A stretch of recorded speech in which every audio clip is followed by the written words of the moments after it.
International Airport. Ito, bata pa ako, problema na. Ha? Ngayon, napakatanda ko na, problema pa rin natin yan. Ang alin? Overpriced taxi rate. Wala nang katapusan niyang. Taxi, ang gulo-gulo nyo talaga. Sa totoo lang.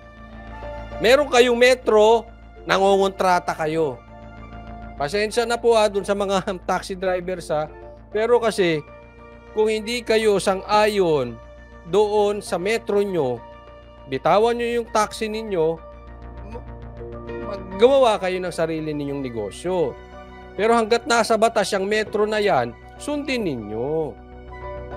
Naiintindihan ko traffic, pero that is not an excuse. Walang nangyayari. Ilang taon na? Ilang taon na ako? 50 years na yung problema na yan. Authority ang mga insidente ng pananaga sa pamasahe ng ilang taxi driver sa Ninoy Aquino International Airport. May ilang pasero kasi na sinisingil ng 10,000 piso makalipat lang ng terminal. Nasa frontline ng balitang yan, si Gerard de la Peña. Inabutan ng News 5 sa Ninoy Aquino International Airport ang balikbayan mula Saudi. Ito, tingnan nyo yung blue na yan, ha? Kasi madalas po ako pagka galing sa ibang bansa. Yan po tingnan ninyo. Ha? Yan po kasi may presyo na yan. Kung kayo galing sa airport, may presyo yan. Hindi kayo pwedeng tagain. Picturean nyo, pakita nyo yan. Sa mga hindi ko naman nilalahat. May mga taxi drivers na mababait. Pero meron talagang abusado. Si Lorely, pauwi siyang Pandibulacan. Pero dahil walang sundo, coupon taxi ang pinili niyang sakyan pauwi. At ang singil sa kanya, umabot ng 1,390 pesos. Yan, makatao pa yan. Bulacan, 1,300. Okay lang yun. Makatao. Pero yung 10,000. At ako, ulitin ko, ang ayoko sa lahat, yung meron ng regulation, meron ng tinakdang batas, kokontratahin nyo pa. Itinan nyo, ha? Saan kayo nakakita? Doon sa mga OFW. O yung mga nakatira, yung mga immigrants na sa ibang bansa o anuman, kayo citizen na sa ibang bansa. Saan nyo na-experience yung papasok ka ng taxi, sasabihin mo muna kung saan ka pupunta, tapos magkano ba? Dapat yun, hindi ka na nagtatanong eh. May metro nga eh.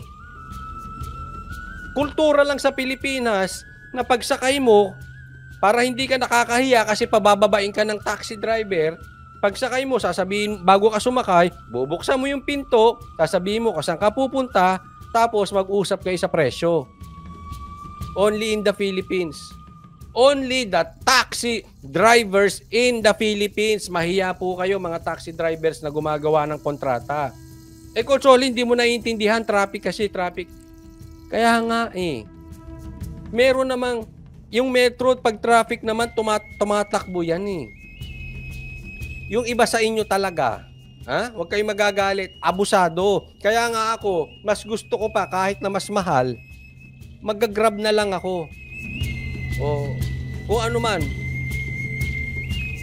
Ako, I suggest huwag kayong mag-taxi, mag-grab na lang kayo. Kasi kung ano yung presyo sa grab, yun na yun. Pagdating nung sundo nyo, pasok na lang kayo, hindi nyo na kailangan mag-usap. Hindi yung nasa dahon kayo, traffic naman. Ang traffic. Ay, ang baha dyan, baha. Naku, saan tayo dadaan? Pati yung daan, problema mo. Sa Grab, hindi mo problema yun. Bahala sila, basta nakapin doon kung saan ka pupunta, dalhin mo ako doon, eto presyo, tapos ang usapan. Pwede ka, pagsakay mo, matulog ka sa taxi, hindi.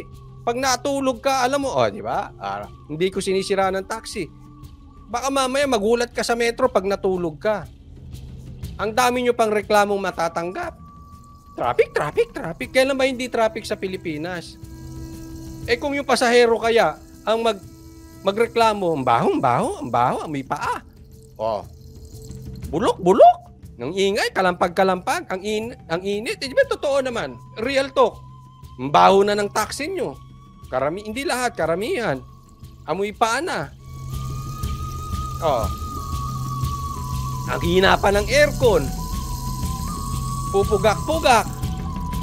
ang ingay makalampag. Real talk lang po, hindi ko po sinisiraan. Pero kasi dapat dito, balanse tayo.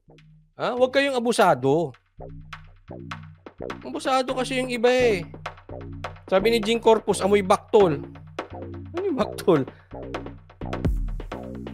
Sabi, mahal kong bayan, boss, tama ka lahat na sinabi mo madalas. Kaya nga, huwag kayong abusado ha. Pambira kayo. Dapat, ang bawat trabaho ay merong kaakibat na pagsiservisyo sa kapwa-tao. Hindi lang yung lagi pakabit. Ay, magkano ba akin dyan? Magkano ba makukuha ko dyan? Kasi lumaki akong ganyan eh. Yung tuwing na lang papasok kami, magtatanong pa yung magulang ko, magkano ba? Pagka hindi, balik ka sa pila. Mag-grab na lang kayo. Amoy brief na 3 araw, o, di ba? Real talk lang. Sabi ni Jing Corpus, ang hit. Sabi sa Japan daw, di pwede. Hindi, kahit 10, hindi pwede. Hindi ka pwede magsalita doon na magtatanong ka pa. May metro nga eh. Tsaka doon sa ibang bansa may camera eh. Ito kailangan natin. Ha? Dapat may camera. Ito masingit ko lang ha.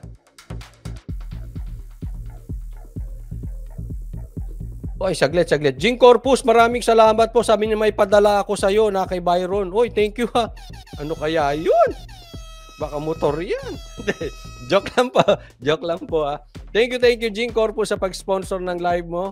Ay, sa pag-sponsor ng live ko. Thank you sa kusang loob. Na-excite. Thank you Jing Corpus ha. Thank you sa padala mo. Abangan ko yan. Jing Corpus. Asan na ako? Ay, tuloy muna natin. Swak naman sa pamasahe. Hindi ko po inasahan na akala ko kasi papatak siya ng 2,500, 2,000. Okay lang. Sapat lang po. Buti sana kung lahat ng taxi driver tapat maningil. Aurea Hawaii, maraming salamat po din sa kusang loob at sa pag-sponsor ng live ko. Itong weekend, nag-viral ang isang Pinoy netizen at ang foreigner niyang kasintahan na kinailangan mag-taxi mula Terminal 3 papuntang Terminal 4. Ikaw, mamang driver, kapal ng mukha mo, naningil ka ng 10,000 dahil may puti, dahil may foreigner. Kayo, yung mga ayaw ko to sa mga ito. Basta, paano tayo re-respetuhin sa labas? Pagka foreigner, nakakita kayo ng foreigner, sisingilin nyo 10,000? Saan mapunta niyan? Sa Japan? Kayo taxi driver, matuto na kasi kayo. Lahat po ng bagay ngayon nasa internet na. Mas maganda through internet nyo gawin lahat ng transaksyon. Kasi doon naka-fix. Wala nang usap-usap, wala nang kontra-kontrata. Nakalagay doon, magkano babayaran nyo. Para matigil na yung mga taxi-taxi na yan. So, sa Taiwan po, hindi sila natanggap ng tip. Pati sa Japan, hindi eh. Alam ko, hindi rin sila mahilig dyan sa tip. Wala kasing shuttle bus noong mga oras na yon. Pero ang singil sa kanila ng driver, 10,000 piso. Pinakitaan pa raw sila ng rate card ng taxi driver. Nakiusap daw sila sa driver na ibaba sa 5,000 piso ang singil. Pumayag naman daw ang driver. Iniimbestigahan na ng Manila International Airport Authority ang insidente. Nakipag-ugnayan na rin yung ating airport police. Puro naman kasi ugnayan. Hindi po ako galit sa inyo, madam ha. 50 years na kayo nakakipag-ugnayan. Hindi siya. Hindi kasi ako bata pa. Sabi ko ilang taon na ako, 50 years old. Hindi naman. Siguro mga 50, siguro sumasakay na kami ng taxi, mga 5 years old. Ilang taon na ako hanggang ngayon, ganyan pa rin. 45 years. Sa ating mga terminal managers, no, because dahil peak season, no, we really want to protect our passengers from itong mga very enterprising people na who prey on them. Pati ang LTFRB, iimbestigahan na rin daw ang nangyari. Sa ngayon, payo ng MIAA sa mga biyahero, sumakay sa mga lehitimong pampublikong sasakyan na dumadaan sa airport at hindi sa mga taxi na nangongontrata ng pasahe.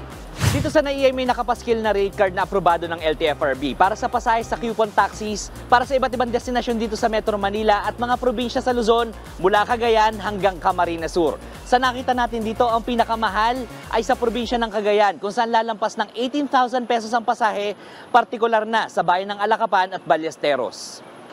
Hinihikayat din ng mga taxi operator na magpa-accredit sa MIAA para lehitimo makakuha ng mga pasahero sa mga terminal. Nagbabalita mula Alam mo, sa ito yan sa akin Ang dapat gawin dyan, huwag nang imbestigahan o pag-aralan. Tagal nyo na nag-iimbestiga. Simple lang. Total, may cellphone lahat. Pagsakay, nakabukas na yung cellphone, dapat magkaroon na ng batas na ganito. Nakabukas ang cellphone, sasakay ka, nire-record na. Pag nagtanong at ayaw ng metro, automatic suspindihin ninyo ang lisensya ng 2 taon. Tingnan mo, pustahan tayo, ubos ang mangongontrata ng taxi. Walang mangongontrata.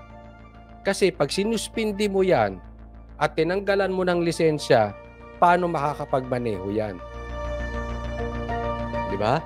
So, napaka-importante ng lisensya sa kanila. Kasi kung bibigyan mo lang ng fine yan, papalusutan ka lang ng papalusutan. Pag nakalusot, thank you. Pag hindi nakalusot, bayad ng fine. Diba? So, lulusot at lulusot at lulusot. Alam mo naman ang mga Pilipino, kung lulusot, lulusot. So, pag tinanggalan mo ng lisensya yan, one time lang, hindi makakapag-taxi yan. Gagawin pa ba niya? Hindi na. Hindi na mangongontrata yan. Ang dali ng solusyon. Ewan ko kung meron nakapag-isip sa inyo, inabot tayo ng 50 years, ganyan pa rin. O sabi dito ng editor, meron ako napanood, naniningil ng 500 pesos yung tricycle driver, samantalang bago sumakay yung vlogger na foreigner, 550 pesos lang. Ano ba yung tricycle niyan? Aircon? Meron bang popcorn sa loob? Di ba ganyan yung sa mga sinihan ngayon, may libre ng popcorn at soft drinks pagka nasa lounge ka. 500 pesos, pambihirang tricycle yan, no? Dami talaga mga Pilipinong abusado. Mahal kong bayan, sa Baguio lang mura ang taxi. Ay, correct. Honest pa yung mga taxi drivers dyan sa ano. Alam mo, pagka kasi, ganito kasimple yan. Ang mga tao, pag strong ang kanilang leader, matitino yung tao. Kita mo sa Baguio. Diba? Bakit maayos ang taxi drivers dyan? Strong leader dyan eh. Hindi ka pwedeng luloko-loko, tatanggalan ka agad nila. Ng lisensya. Dito sa atin walang mangyayari.